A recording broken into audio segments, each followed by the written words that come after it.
একবার নয়, দুবার নয়, ৩ দফা পিছিয়েছে রাজশাহী বিশ্ববিদ্যালয় কেন্দ্রীয় ছাত্র সংসদ, রাকসু, হল সংসদ ও সিনেটে ছাত্র প্রতিনিধি নির্বাচনের ভোট গ্রহণের তারিখ। এখন প্রশ্ন, আদৌ কি রাকসুর ভোট গ্রহণ হবে? ৩৫ বছরের অপেক্ষার ইতি হয়তো ঘটতে চলেছে। অন্তত জমজমাট প্রচার প্রচারণা দেখে তেমনটাই আশা ছিল অনেকের। কিন্তু এবার রাকসুর ভোট গ্রহণের 2 দিন আগে 22 তারিখ আবার নির্বাচন পিছিয়ে দেয় কমিশন। ভোটের নতুন তারিখ 16 অক্টোবর।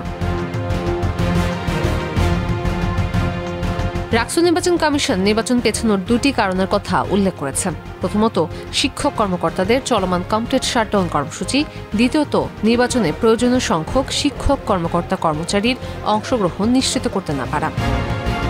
শিক্ষক অফিসার কর্মচারীদের এক অংশের তাদের একটা ধর্মঘট চলমান, 1। 2 নম্বর হচ্ছে আমাদের নির্বাচন করতে হলে মিনিমাম 300 শিক্ষক লাগবে।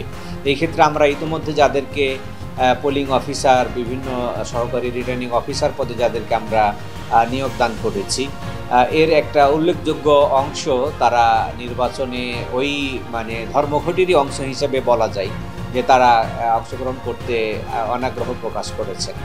তো সঙ্গত কারণে যদি একটা বড় গ্রুপ যদি অনাগ্রহের ভেতরে থাকে, তাহলে আমরা সেটাকে আমাদের জন্য খুব সুন্দর জায়গা আমরা মনে করি।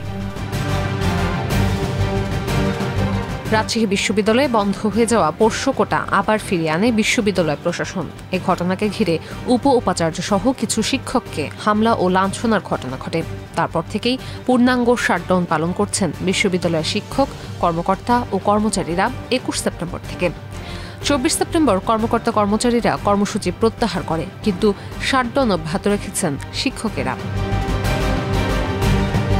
বিএনপিপন্থী শিক্ষকেরা বলছেন, রাকসু নির্বাচন পেছানোর জন্য কর্মবিরতি বাধা নয়। আপনারা জানেন যে সামনে একটা সম্প্রদায়ের পূজা উৎসব, সেই সম্প্রদায়ের ছেলেমেয়েরা তাদের বার্ষিক উৎসব, তারা বাড়ি চলে গেছে। আর 20 তারিখের ঘটনার পরে ক্যাম্পাস যেভাবে মব সৃষ্টি হয়েছে, মব কালচার, এর কারণে অনেক ছেলেমেয়ে ভয়ে ভীতিতে বাড়ি চলে গেছে। আমার ধারণা যে হয়তো নির্বাচন কমিশন ক্যাম্পাসের এই পরিস্থিতিতে, যেহেতু ছাত্রছাত্রীদের ভোটারদের উপস্থিতি খুবই কম, হয়তো এই কারণেই এটা পিছিয়ে দিয়েছে। এমনকি জামায়াতপন্থী শিক্ষকদের সংগঠনও কর্মবিরতি থেকে বেরিয়ে এসে শিক্ষার্থীদের পাশে দাঁড়ানোর ঘোষণা দেয়। আমরা কর্মবিরতি ঘোষণা করেছিলাম, তাহলে যে দোষীদের বিচার ছিল, এবং দোষীদের বিচার জন্য একটা প্রক্রিয়া হয়েছে, কমিটি হয়েছে। কারণ আমরা চাপাচাপি করতেই পারি যে সেটা কতদিনের মাঝে, বাট ছাত্রদের ইমোশন হলো রাষ্ট্র, ছাত্রদের ইমোশন হলো ক্লাস, এগুলো বিপক্ষে গেলে ছাত্রদের ইমোশনের বিপক্ষে যায়, তো তারা একটা সহজভাবে নেয়ও না। আমরাও ছাত্রদের নিতাম না। সেই জায়গায় আমাদের যে বলেছে স্যাররা ভিসার আসা পর্যন্ত অপেক্ষা করছে না। কর্মবিরতির অংশ হিসেবে প্রশাসনিক ভবন সহ বিভিন্ন দপ্তরে তালা ঝুলছে কয়েকদিন ধরেই। অপ্রীতিকর ঘটনা এড়াতে আর আসন্ন দুর্গোৎসবের ছুটি সব মিলিয়ে লম্বা ছুটি কাটাতে 21 সেপ্টেম্বর রাত থেকেই ক্যাম্পাস ছেড়েছেন শিক্ষার্থীদের বড় অংশ। কাজেই কমে গেছে ভোটার। কিছুদিন পরেই পূজার ছুটি, তো এই মুহূর্তে টিচাররা ক্লাস পরীক্ষা বর্জন করে দিয়েছেন। তো আমাদের সিনিয়র, আমাদের জুনিয়র এবং আমাদের বন্ধুরা বেশিরভাগই বাড়িতে চলে গেছে ক্যাম্পাস বন্ধ হওয়ার আগেই। ক্যাম্পাসে আমাদের অস্থিতিশীল যে একটা পরিবেশ, এটা কিন্তু পোষ্য কোটাকে কেন্দ্র করেই শুরু হয়েছে।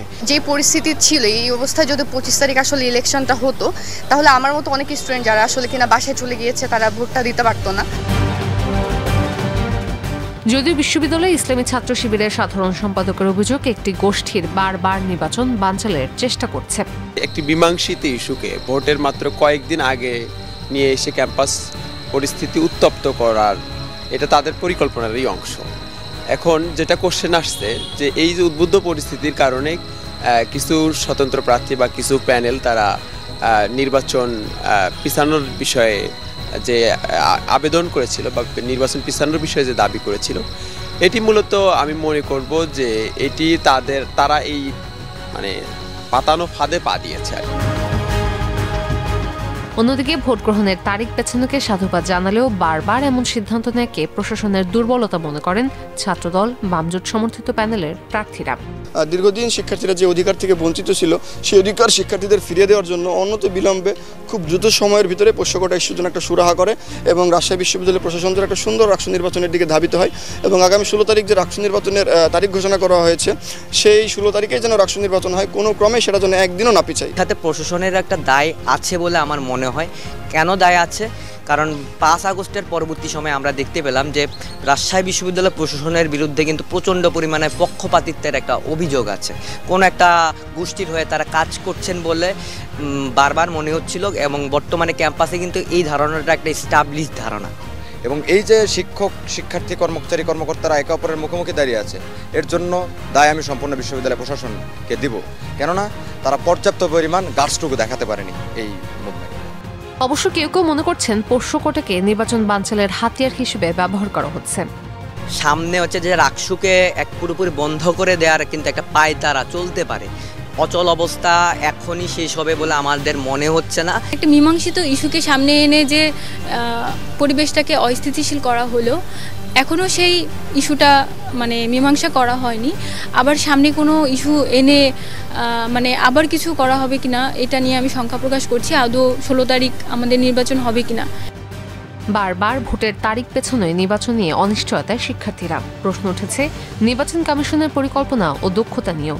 নির্ধারিত 16 অক্টোবরে কি ভোট হবে নাকি আবার পিছিয়ে যাবে, শিক্ষার্থীদের মন থেকে সে শঙ্কা পিছু ছাড়ছে না।